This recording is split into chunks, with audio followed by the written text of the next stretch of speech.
Olá pessoal, tudo bem?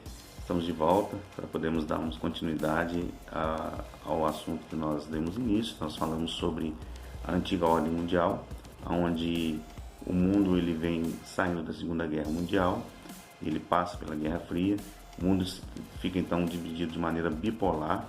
De um lado é Estados Unidos, do outro lado a URSS, a União das Repúblicas Sociais Soviéticas Socialistas. Bom, e aí nós vimos também dois conflitos, uma guerra de ideias, de ideologias, ou seja, nós temos ali os Estados Unidos defendendo a ideologia do capitalismo e a URSS, a União das Repúblicas Soviéticas Socialistas, defendendo a ideologia do socialismo e do comunismo. Entrando para o processo da nova ordem mundial, o mundo ele sai desse contexto e ele vai se dividir então entre norte e sul. Norte, países ricos, e sul, países pobres. Dentro desse contexto também é conhecido como a ordem multipolar. O poder ele é medido pela capacidade econômica do país.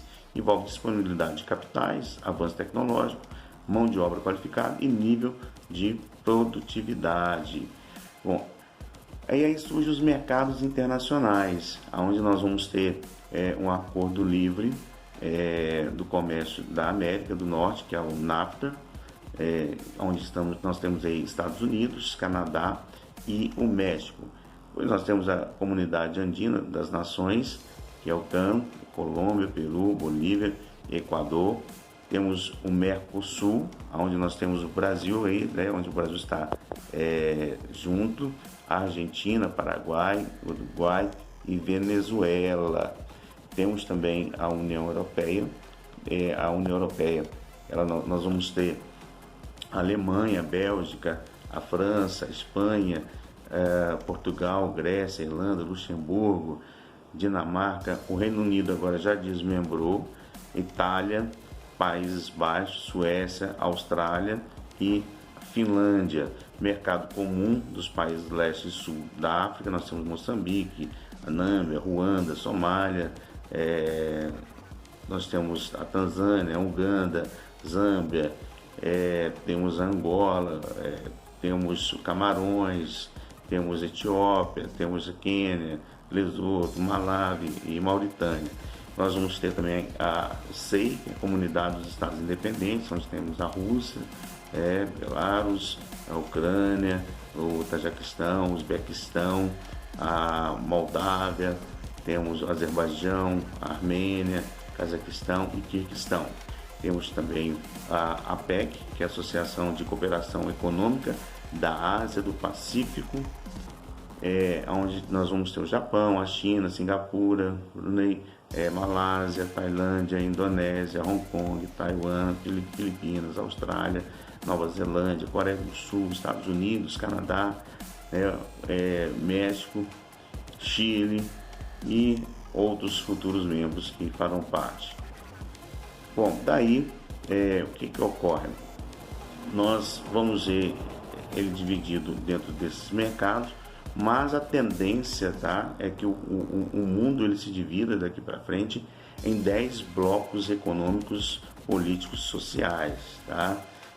Eu vou estar passando aí, mostrando para vocês uma imagem, vocês vão estar visualizando, onde nós temos aí, no ponto 1 nós temos a América do Norte, no ponto 2 nós temos a União Europeia, no ponto 3 Japão, ponto 4 Austrália, África do Sul, ponto 5 nós temos a Europa Ocidental e a Rússia, ponto 6 América Latina, sem o México desvinculado, no ponto 7 nós vamos ter o norte da África e o Oriente Médio, no ponto 8 nós temos a África tropical, no ponto 9 o Sul, Sudeste Asiático, e o 10 nós vamos ter aí a China. Lembra da China? Nós vamos continuar falando da China, tá?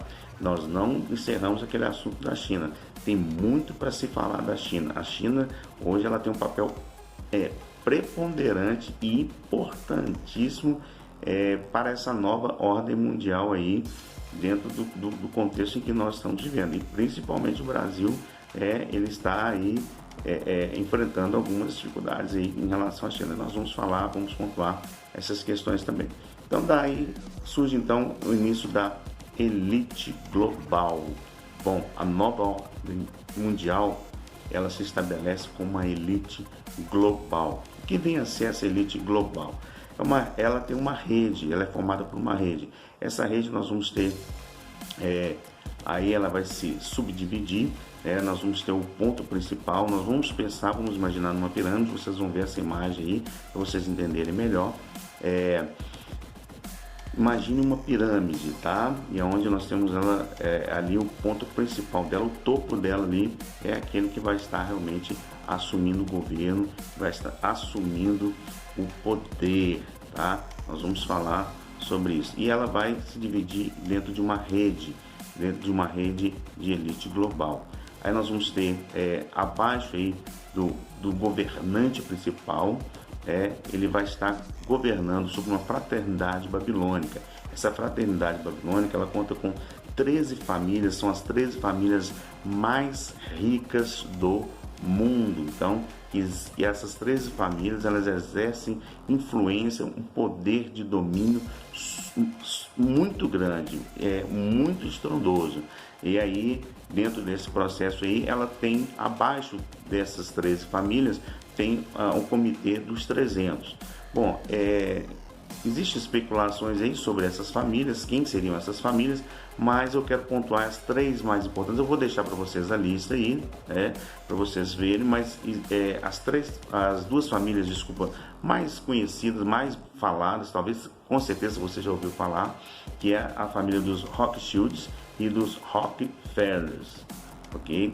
Aí depois nós vamos ter, nessa hierarquia aí, dentro desse processo aí, nós vamos ter o franco da maçonaria, tá? Aí onde tem os cavaleiros templários, onde tem também a ordem de Malta, sociedades místicas da cavalaria, também a sociedade Skull, dentre outras sociedades secretas. Eu quero assim deixar para o seu entendimento aqui, para você entender tudo que está acontecendo. Isso a Bíblia já fala, a Bíblia já nos prenuncia sobre isso, né? Sobre esse reino global, sobre essa ordem mundial, sobre essa nova era, sobre a globalização. Bom, a gente está falando agora de nova ordem mundial, e nós voltamos para falar da velha ordem mundial, mas é bom entender que essa nova ordem mundial e a velha ordem mundial é a mesma coisa, né? Só foram sofrendo transformações ao longo do tempo, mas ela já é um contexto bíblico, tá? Está na Bíblia. Eu vou ler um texto aqui para vocês aqui da Bíblia, lá em Gênesis capítulo 11, no verso 1, diz assim: ora, a terra toda tinha uma só língua e uma só maneira de falar, e partindo eles do Oriente, acharam uma planície na terra de Siná e habitaram ali. E disseram uns aos outros: vinde, façamos tijolos e queimemos bem os tijolos. E os tijolos lhes sirvam de pedra e de betume e de cal. Então disseram: vinde, edifiquemo-nos uma cidade e uma torre, cujo cume toque o céu, e façamos um nome, para que não sejamos espalhados sobre a face de toda a terra. Mas desceu o Senhor para ver a cidade e a torre que os filhos dos homens edificaram. E disse o Senhor: o povo é um, e todos têm uma só língua. E o que começam a fazer agora, não haverá restrição para tudo que eles intentarem fazer. Vinde, desçamos e confundamos ali a sua linguagem, para que não entendam a linguagem do outro. Assim o Senhor os espalhou dali sobre a face de toda a terra, e cessaram de edificar a cidade. E isso se chamou o nome Babel, porque ali confundiu o Senhor a linguagem de toda a terra, e dali os espalhou o Senhor sobre a face de toda a terra. Então entenda bem, vamos entender e compreender. Essa nova ordem mundial nada é uma reconstrução desse período, ou seja, onde os filhos dos homens, eles queriam estabelecer um governo único, Mas Deus vendo isso, Deus interferiu, Deus interviu.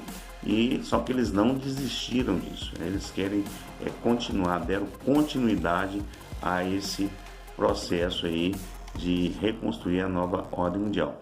E para que ela aconteça, ela precisa se organizar de maneira hierárquica. Bom, a Bíblia diz em Efésios, no capítulo 6, no verso 12, que a nossa luta não é contra a carne nem sangue, mas principados e potestades do mal, contra todos os dominadores das trevas nos reinos celestiais. Então, ou seja, existe uma hierarquia, e o que ocorre? Essa hierarquia é o que faz com que eles estabeleçam essa nova ordem mundial. Existem os principados. A palavra principado, ela vem de príncipe, tá? Ou seja, aquele que está no governo, aquele que está realmente acima, está no topo da pirâmide, aquele que comanda, aquele que delega ordens, aquele que realmente domina sobre os demais. Embaixo nós vai descendo para potestades e dominadores. Então, dentro dessa rede da elite global é assim, nós temos essa fraternidade babilônica com as 13 famílias e abaixo tem o Comitê dos 300. Depois nós vamos vir para a franco-maçonaria, onde tem os cavaleiros templários, a Ordem de Malta e as sociedades místicas da cavalaria. Dentre também a sociedade dos Skulls e dos Bones e outras sociedades secretas. Nós não vamos falar sobre elas, mas só para vocês entenderem que existe toda essa hierarquia.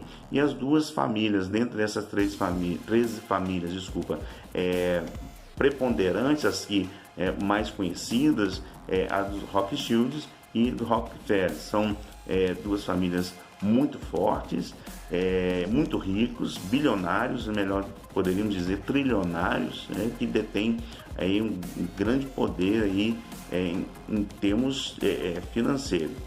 Bom, essas 13 famílias, elas se referem obviamente, aquelas famílias que detêm aí 70% da riqueza mundial, sendo que 30% restante estaria dividido entre o restante da população da Terra. Então você imagina o poder aí dessas 3 famílias, de toda a população, 70% das riquezas estão distribuídas entre essas 13 famílias, e os outros 30% entre nós.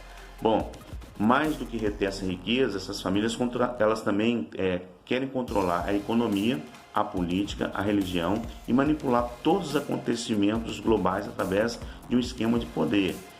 Os próprios adeptos dessa teoria também divergem quanto a essa nomenclatura das famílias, mas essa lista que nós deixamos, ela se refere à lista mais comum. Bom, dando continuidade então a essa hierarquia, descendo aí da franco-maçonaria, nós vamos ter aí os controles psicológicos. Eles vão trabalhar para controles psicológicos, utilizando aí dos institutos, que eles têm. Vão também utilizar-se da elite militar também, para poder dominar também as questões bélicas, utilizando das ciências ocultas, das bases subterrâneas, da NASA, tecnologia também de discos voadores. Nós futuramente vamos falar sobre isso. E também os seus microprocessadores também. Vão utilizar-se também das agências de inteligência, como a Agência de Inteligência Britânica, que é a CIA, a Mossad, que é uma agência também de inteligência de Israel, a Interpol. Vai também se utilizar de infiltrações de esquerda, de direita, grupos de ufologia, cultos como fóruns cultos, Fórum de São Paulo, etc. Também terrorismos, agentes provocadores, vai trabalhar também com a desinformação também da mídia, das agências de mídias, vai utilizar do comércio de drogas e de armas, a máfia, o crime organizado.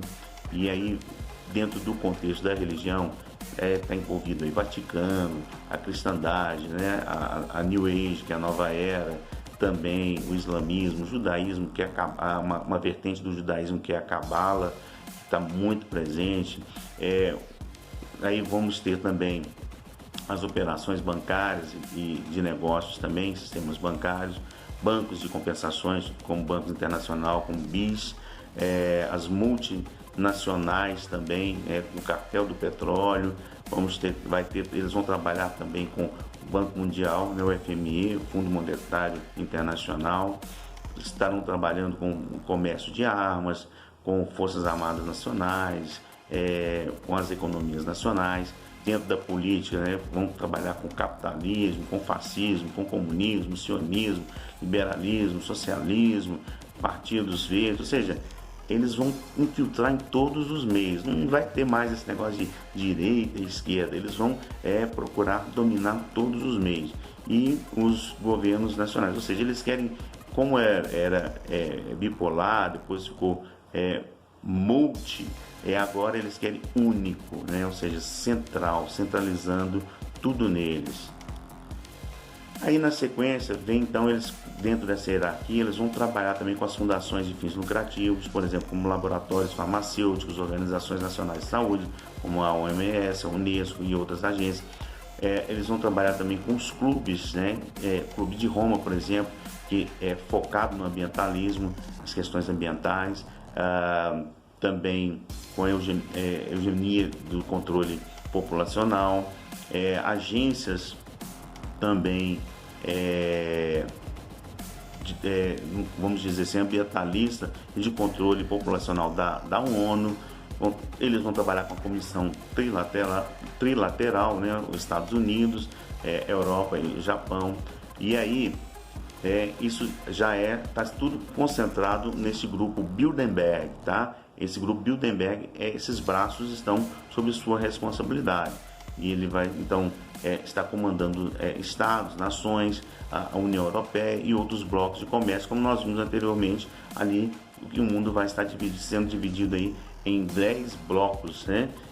Para que facilite o trabalho deles. Eles precisam se organizar nesse sentido, porque o que acontece? Na verdade, nós vamos entender que isso tudo está sendo preparado para que haja um governante mundial, ou seja, o mundo está esperando e aguardando um governante mundial, ou seja, não vai haver mais essa questão de governantes de países.